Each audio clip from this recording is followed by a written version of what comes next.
Welcome to my version of First Things First, Nick Wright's quarterback mountain. The most unbiased, the most grounded, the most realistic quarterback mountain in the entire NFL. Consistently voted as one of, if not the best mountain in the entire world. It's pretty cool. It's an honor. It is a privilege. And I say to you humbly, thank you so much for those votes of confidence. Now, my mountain is definitely different than how Nick Red does it on First Things First. It is not a rich tapestry. It has nothing to do with what happened in years past. I don't care about your MVPs. I don't care about your Super Bowls. I don't care. Has nothing to do with anything. I don't care what you did in week 1 or 2 or 3 or 4 or 5 or 6 or 7, 8, 9, 10. It only has to do with what did you do this past week. That's it. Why is it that way? Because then the mountains can move. The people can keep going up and down. 1 minute you could be at the top, the next minute you could be at the bottom. That's what makes it fun. You never know where a player is going to be. They move drastically depending on their play. Now, it's also not just because you put up great stats. Just because you threw over 300 yards and had 3 touchdowns doesn't mean that you're automatically the top, right? What I consider is what was at stake. How hard was the game? Who were you going up against? How good was your opponent? What did it matter? Were you on the road? Were you at home? What was the story? What was the situation? Did you get a big lead and it was just easy to lean on that? Were there any injuries, etc., etc., etc.? So without further ado, let's jump into it. It's going to be a good one. People are going to get angry for this one. And it's pretty funny because they shouldn't, but I know they will. They're going to get angry for 3 reasons. I can guarantee 3 reasons people are going to get very angry, and I'm here for it. I don't do it on purpose. I'm not chasing anger. I can tell you that right now, but I'm not going to be afraid. At the bottom of the bottom of the bottom of the bottom of the bottom in the woods, we got J.J. McCarthy. He did not look good. Teddy Bridgewater almost ouged him. And he didn't even play the full game. He had 62 yards, and J.J. McCarthy had him by 20 or so. I was at 25 yards with 87, 0 touchdowns, 2 interceptions, and a passer rating of 34.2. Not so good. J.J. McCarthy, I am sorry, buddy, but you are at the way bottom. It's a bummer, but that is where you are, my friend. Now, we got a nice little busy bottom level here. Listen, some of these quarterbacks, like, they did anything inherently wrong. Like I always say, when you're at the bottom like this, unfortunately, the way how this mountain works, sometimes you have a bunch of these quarterbacks at the bottom. And since I get rid of a lot of the quarterbacks that, that it just doesn't really matter right now, like, Tyrod Taylor and Tyler Shuck and, things of that nature, I'm just kind of like, whatever. It's just kind of like, who's actually kind of relevant? Bryce Young wasn't even on this mountain for a while, and now they're like, hey, you might win the division. So Jared Goff's down there. Again, it's not like Jared Goff was terrible or was bad, and it was like, oh, that was bottom of the game performance. But like, I did expect higher quality game. That game was clearly all about Gibbs. All about Gibbs, all about Gibbs. Baker Mayfield's at the bottom. The 1 interception really wasn't his fault. That was a fluke and really on his receiver more than on his anything. And I know he's banged up, and all that. Didn't even get to finish the game. But just is what it is. Mason Rudolph, buddy. Listen, I don't even think that his team necessarily put him in the best possible position to succeed in that game. Quite frankly, I hated that first interception that he had to start the game. I hated the play call. I just don't know why you're doing that. And again, it's not like he was inherently this terrible quarterback. Yeah, he had the strip sack, but like, he was getting beat up pretty good. Just one of those things that's gonna happen. But he had protection for the most part, but couldn't get it done. Trevor Lawrence, I mean, I just don't know what to do with this man. Throws for 256 yards, 60% completion percentage, 3 touchdowns, 3 interceptions, and a passer rating of 81.4. I don't know, man. He's a generational talent with a great quarter, a great head coach, and enough pieces around him. I don't know. I just don't know what to say about Trevor Lawrence. Bryce Young, that guy either throws for 500 yards or no 100 yards. The Panthers, if they could do anything offensively, they could have. Brock Purdy threw 3 interceptions. He was just throwing picks left and right. He was like, you get a pick and you get a pick and you get a pick. And it was just like they couldn't do anything. And then when they had a chance to like score, to be like, okay, we're going to make this game interesting, Bryce Young throws an interception, and it was like he could have ran it in for a touchdown. You had a walk-in touchdown, and instead you were like, let me throw an interception instead. I can't let Brock Purdy get all the interceptions in this game. That's not fair. And so you're just like, well, what the heck was that? I don't think Brock Purdy played terrible. He had those 3 interceptions. The one was really a great defensive play that I think Tickman outlined pretty well. And then the other two, yeah, I don't think they were the best decisions. And even if you want to say, oh, it's okay to be aggressive in that situation, that's fine. I'd have to re-look at the play and see kind of what else was there. I'm a little bit more conservative by nature in that regard. There were, but so you could dispute the decision but you can't dispute just there weren't the best of throws either.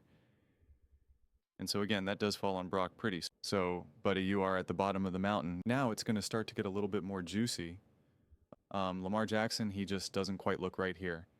It's just I don't, maybe it's the injury. It's probably the injury, but like he just feels uncomfortable. It just doesn't seem right. And it's kind of depressing.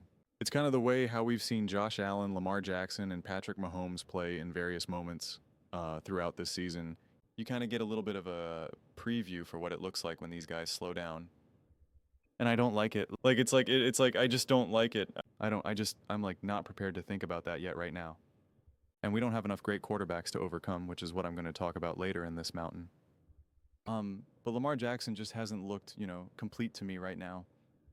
And again, we can say injuries, we can say O-line, we can say all that. That's all part for the course. This isn't, excuse mountain here. It just is what it is, right? It just is what it is. I had Josh Allen at the top of the mountain I think he was at the top now when he had 6 touchdowns. And it's like now he's on the level with Jacoby Brissett and Daniel Jones. Like it just is what it is. And Josh Allen, again, against it's a little bit harder because he played on Thursday. He was pressured 10 million times that game. I do give him the benefit of the doubt. Just like I'll give Lamar Jackson the benefit of the doubt with him just kind of being banged up. But yeah, it just is what it is. Jacoby Brissett, honestly, it's not even like he's really doing anything inherently wrong. I mean, he threw for 317 yards, 67.3% completion percentage, and a touchdown. He's kind of just working with what he's got right now. He had 6 sacks, and he was pressured 27 times. Like, it's actually pretty impressive. And, I don't want to, I could have easily moved him up, honestly. And it would have been easier if they won. I would have felt more confident doing that. But I mean, they're asking him to drop back 58 times and throw the ball 49 times. Like that is not easy, man. Like that is the real deal doing. He's completing 67% of his passes. Like it's actually really, really, really impressive. And so I could have had him higher, but I opted just to kind of leave him a little bit lower. Quite frankly, he doesn't deserve to be on this row compared with the other quarterbacks right now. I just don't see it that way. I mean, Daniel Jones that game was a complete product 100% of Shane Steichen. Any of the successful throws, any of the Sue of the successful moments, it was like Shane Stein, Shane Steichen, Shane Steichen. He was the puppet master. Absolutely. And when there was times where it's like, okay, need Daniel Jones to kind of like, elevate to take over. Couldn't do it. And all he did was need one good drive where he's just like, okay, I got this. And they win the game. And he did not have this and they lost the game. Jordan Love, very basic game. Again, Jordan Love didn't really have to do much of anything. I really appreciated the game plan from the Green Bay Packers because they were just like, J.J. McCarthy has 87 yards right now. So we don't have to do much. We're not trying to do anything. Jordan Love's a little banged up himself. So it was just basic. It was just simple. No harm, no foul. So keep on keeping on Jordan Love. Now this is where people are going to start to get a little antsy. They're going to get a little antsy. We got Matthew Stafford. Matthew Stafford, he threw 3 touchdowns and 273 yards at a 71.4% completion percentage. Yeah, he played great. It was a very simple, easy, straightforward game against him, against a Tampa Bay Buccaneers team that is circling the drain and going up. At that point now, Baker Mayfield's banged up, gets knocked out of the game. 2 interceptions. And now you got Teddy Bridgewater. It's just very easy, straightforward game. Made some really, really nice throws. Matthew Stafford is elite, and I have defended him every step of the way. So nothing against Matthew Stafford, but I seem to have a lot of sensitive Matthew Stafford fans right now who have it twisted, where they think that I don't like Stafford, and it's like, I guess I'm just going to keep repeating this because not everyone seems to hear it. I literally say that Matthew Stafford would be in the GOAT conversation if he was teamed up with Sean McVay for his entire career. I'm the one that has consistently said that and said that Sean McVay and Matthew Stafford are an elite quarterback duo. I absolutely positively love watching Matthew Stafford play, and anytime I reference what a true elite passer looks like, I often use 99% of the time I use Matthew Stafford as that example. So anyone who thinks that I don't like Matthew Stafford, you are significantly you are greatly confused. You are greatly confused. Drake May going up against not such a great team, the Cincinnati Bengals. Had to pick six, but again, I'm still grading him slightly on that rookie scale. Like I've graduated him from that, but it's still, still a young quarterback. Um, and so it just and he's built up so much goodwill right now because of the success that he's been having. And I still think that that was a really high quality game from him, even though it was imperfect. It kind of got weird. There's going to be the sense of like, we can't lose to the Bengals, like, what's going on here, and just like, just thought it was a decent game considering the circumstances. And Caleb Williams. Some people said that this was Caleb Williams' like best game he played all year long.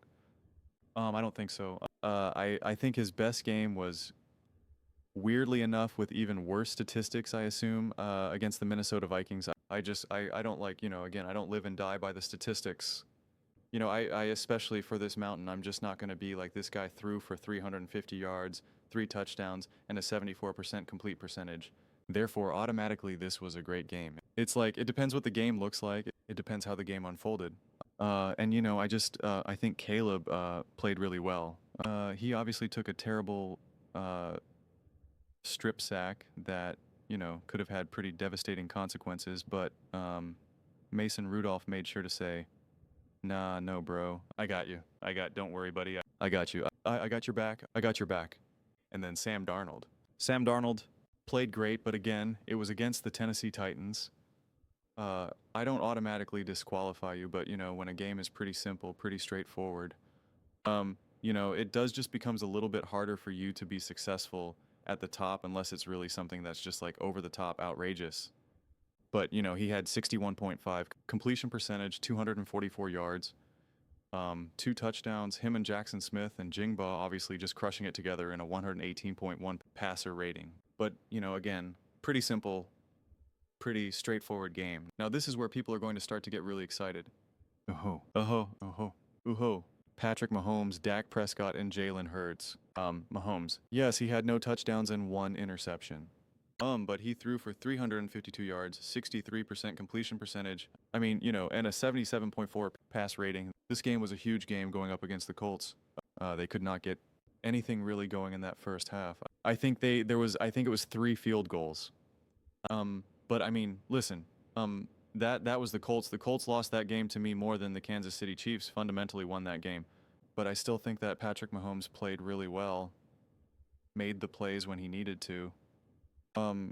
Made the throws, the fourth quarter, overtime. Like he was making the plays, he was making it happen, and he deserves a lot of credit for that. And then I'm just gonna do a duo right now with Dak and Jalen Hurts. I talked about this I think in my Dallas Cowboys video that I made yesterday.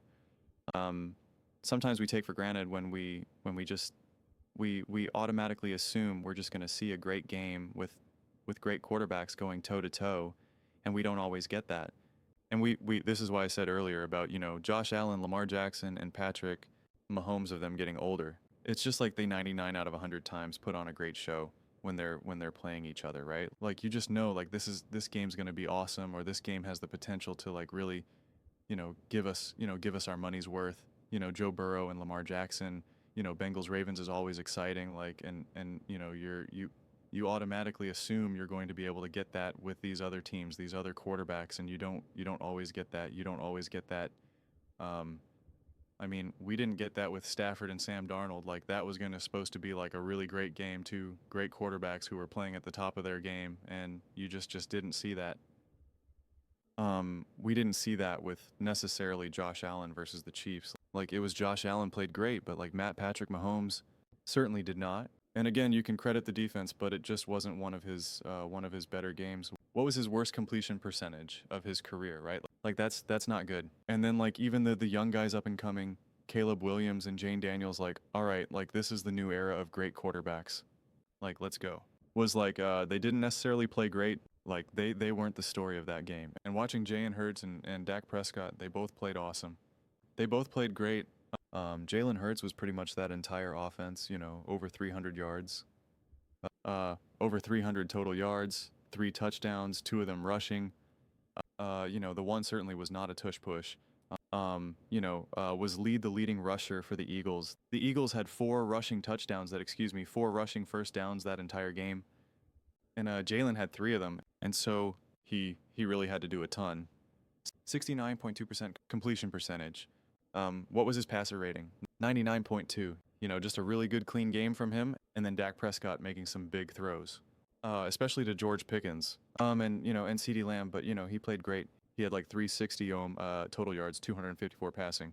Had the interception. Definitely a tough interception. Should have suffered the consequences for it. Did not. The Eagles made sure of that, but I just think that game was exciting. Coming back down by 21, I just thought that was a great game.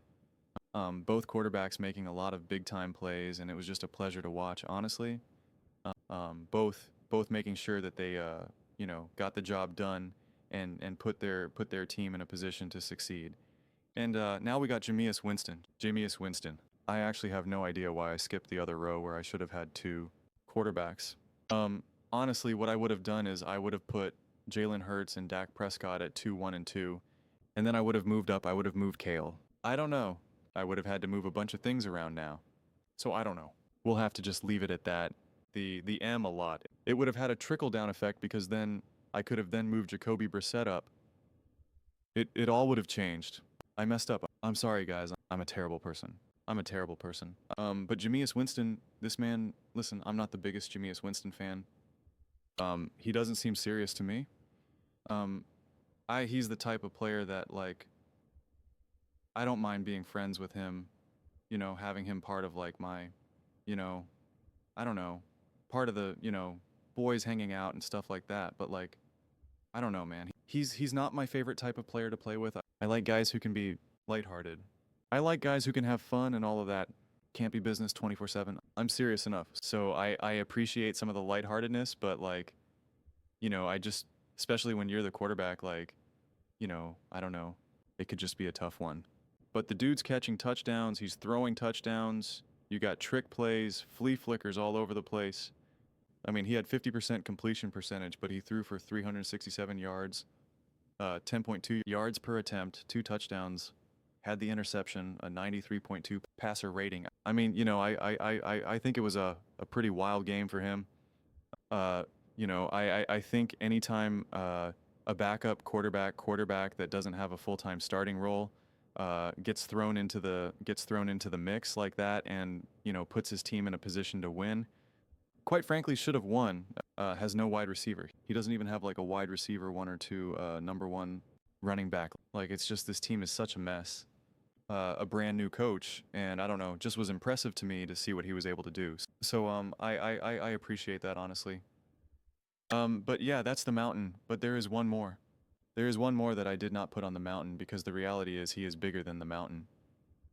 He is bigger than the mountain, guys. I don't know if you know this, but this was single-handedly the greatest quarterback prospect to ever come out of the draft in the history of the NFL. It's crazy. It's crazy. He's predicted to be Tom Brady and Patrick Mahomes combined, along with Josh Allen's physicality, Lamar Jackson's speed, Stafford's processing and no-look passes, Tom Brady's ruthlessness, Patrick Mahomes' clutchness. It's just crazy. He's the mountain combined. Jalen Hurts, ice in his veins, and this first game that he had, buckle up. 11 for 20, 55% completion percentage, 209 yards, 1 touchdown, 1 interception, and a passer rating of 87.3, which will go down in the books as the greatest first game ever in the history of the NFL. Who is it? We got to do the blind reveal. Dusty, reveal it. Shader Sand, look at that. He's already got his rings. He already has 1, 2, 3, 4, 5. He already has 5 Super Bowl rings and the Lombardi Trophy. It's crazy. It's crazy. He's got it all. He's bigger than the mountain. He is the mountain. He is the mountain. He's taken over. He is taking over. I'm impressed. I am impressed. So that's my mountain. It's the Shador Mountain. So, we can't even see anyone else anymore because it's just Shador, Shador. By the way, I just want to let you guys know real fast. Tanner McKee was a 6th round draft pick, was the 188th overall pick. Okay, Tanner McKee. And in his first career start, he was 27 for 41, 269 yards, 6.6 yards per attempt, 2 touchdowns, and a 100 passer rating. And before you say, well, he played for the Eagles, that was a Super Bowl winner. Blah, blah, blah, blah. No, you were going up. No A.J. Brown, no Devontae, no Saquon Barkley. The entire offensive line sat. This was not the starting Philadelphia Eagles. The Eagles rested everyone. This was the 2s, the 3s, the 4s, the 5s, and the 6s. Okay, the leading rusher was Will Shipley. Okay, so let's be serious here. Let's be serious here. Okay, he was thrown to I don't even know who he was throwing to. He was throwing to E.J. Jenkins and Johnny Wilson. So no. And he wasn't getting first team reps all season long. Okay, not at all. So just put that in perspective. The what people want to keep trying to invent. Nobody was calling for Tanner McKee to take over the NFL right now. Listen, I think Tanner McKee could be a great quarterback. Like I hope he gets a shot. I'm excited to see what he can accomplish, but it's just like you just put that in perspective. The 6th round pick of Tanner McKee in his first ever game. That's what he did as a starter. 65.9% completion percentage, 269 yards, 2 touchdowns, and a passer rating of 100.6. And he was playing with the backups of the backups of the backups. Yeah, safe to say that Tanner McKee looked a lot better than Shedeur Sanders in his first ever game.